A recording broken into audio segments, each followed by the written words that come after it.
एक बार बौद्ध मठ में अनेकों विद्वान एकत्रित हुए। इस मठ में बहुत ज्ञानी साधु संत आमंत्रित किए गए थे। इसी मठ में हमारे महापुरुष गौतम बुद्ध भी शामिल हुए थे। इस मठ में ग्रामजनों के प्रश्नों का उत्तर देने के लिए दूर दूर से गौतम बुद्ध जैसे कई महापुरुषों को बुलाया गया। इस सभा के आयोजन में गौतम बुद्ध की मुख्य भूमिका रही थी।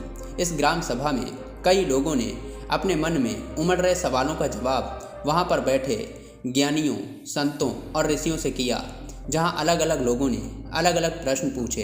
इसी क्रम में सभा में बैठा हुआ एक व्यक्ति खड़ा हुआ और गौतम बुद्ध से प्रश्न किया कि हे बुद्ध, इस संसार में हर व्यक्ति ईश्वर को पाने की गहन इच्छा रखता है।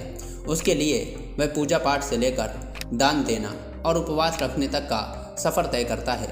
लेकिन ये सब करने के बावजूद भी हर व्यक्ति के मन में ये शंका रहती है कि उसने ये सब करने के बाद भी ईश्वर को नहीं पाया है। कृपया कर मुझे कोई ऐसा तरीका बताएं जिससे हर आम आदमी ईश्वर की प्राप्ति कर सके। इतना सुनते ही बुद्ध ने व्यक्ति से कहा कि एक बार मैं अपने ज्ञान का संदेश लेकर एक नगर में पहुंचा। वहां जाकर मुझे वहां के लोगों ने बताया कि उस नगर में एक ब्रह्मचारी ऐसा भी रहता है जो हर कला में निपुण है।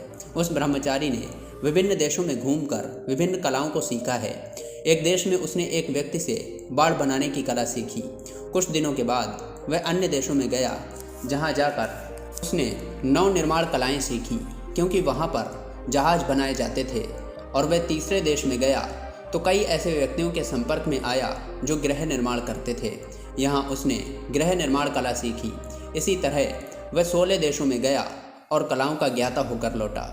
इतनी कलाओं में पारंगत होने के बाद वह अपने गांव में अहंकारग्रस्त होकर वापस लौटा और लोगों से पूछता कि इस संपूर्ण पृथ्वी पर मुझसे ज़्यादा चतुर व्यक्ति कौन है।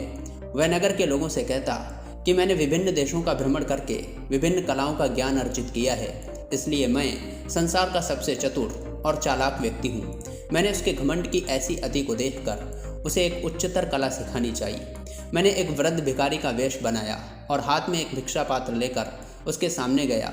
मुझे देखकर उस ब्रह्मचारी ने बड़े अभिमान से पूछा, कौन हो तुम? मैं बोला कि मैं आत्म विजय का पाथिक हूँ। उस ब्रह्मचारी ने मेरे कथन का अर्थ जानना चाहा तो मैं बोला, इसुकर बाड़ बना लेता है, नौचालक जहाज पर नियंत्रण रख लेता है, घर निर्माता घर भी बना लेता है। ये सभी किसी न किसी कार्य में विद्वान हैं, लेकिन आत्म विजय पाथिक नहीं, क्योंकि ये लोग अपने मन और शरीर पर नियंत्रण नहीं रख सकते।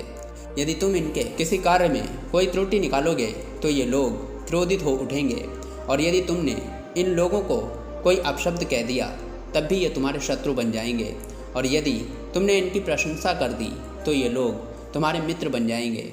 इसलिए ये लोग कभी भी ईश्वर की प्राप्ति नहीं कर पाएंगे, बल्कि ईश्वर की प्राप्ति तो उस व्यक्ति को होती है जो दोनों दशाओं में अपने मन को स्थिर रखे। गौतम बुद्ध की इन बातों को सुनकर ब्रह्मचारी को अपनी भूल का एहसास हुआ। गौतम बुद्ध ने मठ में खड़े उस व्यक्ति से कहा कि अहंकार का त्याग करके ही आप ईश्वर को प्राप्त कर सकते हैं।